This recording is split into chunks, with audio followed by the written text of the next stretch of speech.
नमस्कार दोस्तों। इस टॉपिक में आज बात करेंगे ब्रिक्स के बारे में। जो ब्रिक्स इम्पोर्टेंट क्यों है?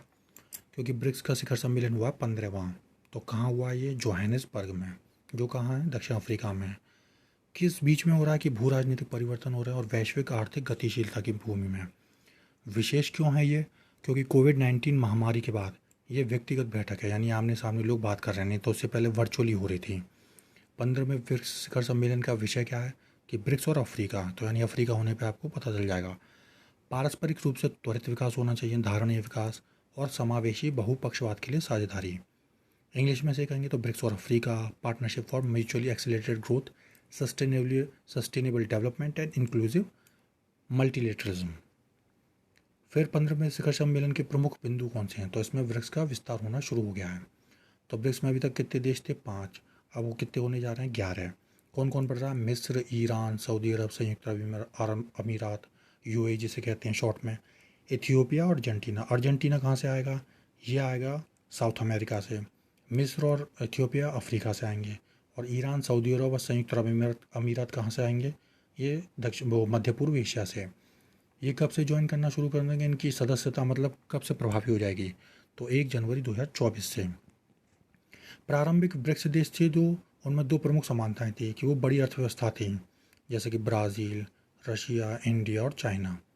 और उनमें तेज़ी से ग्रोथ भी हो रही थी।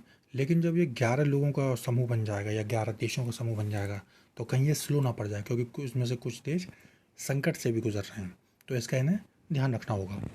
और ब्रिक्स सम्मेलन भारत के लिए महत्व क्यों रखता है? क्योंकि पहला कारण क्या भारत के लिए ये महत्व रखता है कि, और ये आप कहीं पे भी इसका उपयोग कर सकते हैं कि भारत के लिए ब्रिक्स क्यों इम्पोर्टेंट है किसी भी ऐसे में या कहीं किसी भी इम्पोर्टेंट टॉपिक में।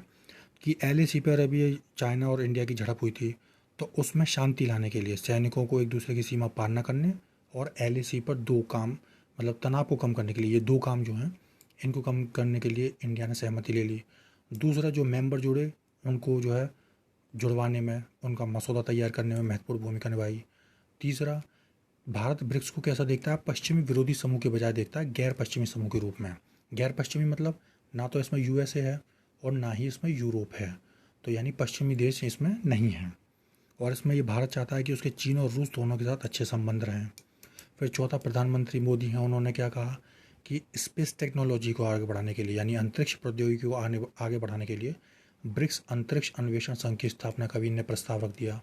पांचवा, भारत ने क्या फ़ायदा कर लिया ब्रिक्स में कि जो बड़ी बिल्लियाँ यानी कि चीते, टाइगर, शेर, ये विलुप्त जो हो रहे हैं उनको बचाने के लिए अंतर्राष्ट्रीय बिग कैट अलायंस के तहत ब्रिक्स के देशों के सहयोग का आह्वान भी कर लिया कि अब आप आइए और इन बिल्लियों को बचाइए।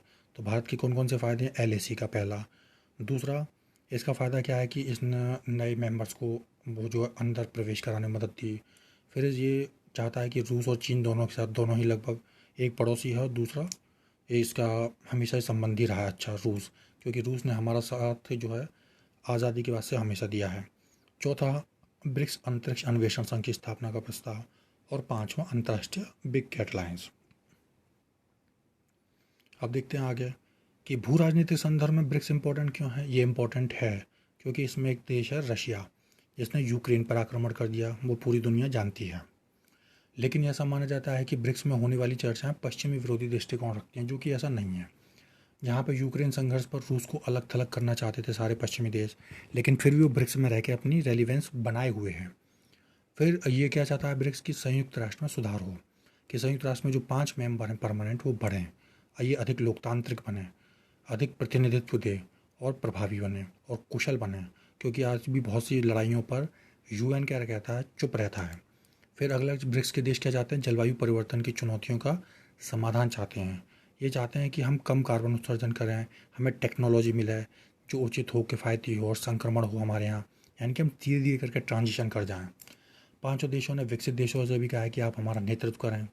और कुछ इन्होंने विकसित देशों ने जो व्यापार बाधाओं को लगाया उसे हटाएं या ख़त्म करें। फिर ये देखते हैं कि ब्रिक्स है क्या चीज़। तो ब्रिक्स बनाया गया था कि 5 जो सबसे उभरती अर्थव्यवस्था हैं विश्व की, उनसे मिलकर, जिसमें ब्राज़ील का बी लिया गया है, रशिया का आर, इंडिया का आई, चाइना का सी और दक्षिण अफ्रीका का एस। ये कॉन्सेप्ट किसने दिया था? 2001 में ब्रिटेन का एक अर्थशास्त्री था जिम ओ'नील, उसने कहा था कि ये उसने कहा था ब्रिक का केवल। क्यों ब्रिक का कहा था? क्योंकि पीछे के जो दो देश हैं, इंडिया और चाइना, इनके पास पॉपुलेशन है और ये कंजम्पशन करते हैं, यानी कि उपभोग करते हैं। और जबकि शुरू के जो दो देश हैं, ब्राज़ील और रशिया, इनमें से रशिया के पास गैस है, ऑयल है, और ब्राज़ील के पास कमोडिटी से जुड़ी हुई चीज़ें हैं। तो ये चारों देश एक दूसरे के पूरक हैं। शुरू के दो देश पीछे के दो देशों के एक तरह से पूरक हैं। 2006 में ये ब्रिक के विदेश मंत्री मिले, इनकी पहली बैठक हुई और इस समूह को औपचारिक रूप दिया गया। फिर इसका नाम ब्रिक्स कैसे पड़ा? दिसंबर 2010 में इसमें दक्षिण अफ्रीका को शामिल किया गया। ब्रिक्स जो है कितना हिस्सा लेता है पूरी दुनिया में से? यानी कि ये पूरी विश्व की आबादी का 41% है, जो कि इंडिया और चाइना की वजह से है। पूरी विश्व की जीडीपी का 24% कॉन्ट्रीब्यूट करता है। लेकिन ये ट्रेड में अब भी थोड़ा कम है, जो कि 16% ही है। अध्यक्षता कैसे होती है इनकी? सालाना होती है, इसी रूप में होती है, ब्रिक्स के रूप में ही। तो 2021 में ये थी इंडिया के पास, 2022 में ये किन के पास गई? चाइना के पास।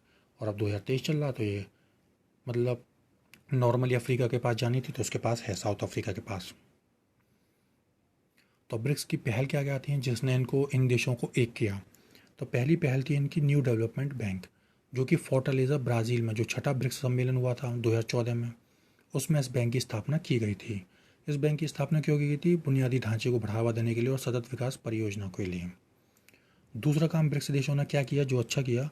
आकस्मिक आरक्षित व्यवस्था बना दी इसमें इन्होंने, जिसे कहते हैं CRA, कंटीजेंट रिजर्व अरेंजमेंट।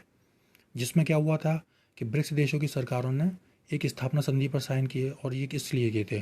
ताकि भुगतान संतुलन के दबाव को रोक सकें, पारस्परिक समर्थन प्रदान कर सकें और ब्रिक्स देशों की वित्तीय स्थिरता को मजबूती दे सकें।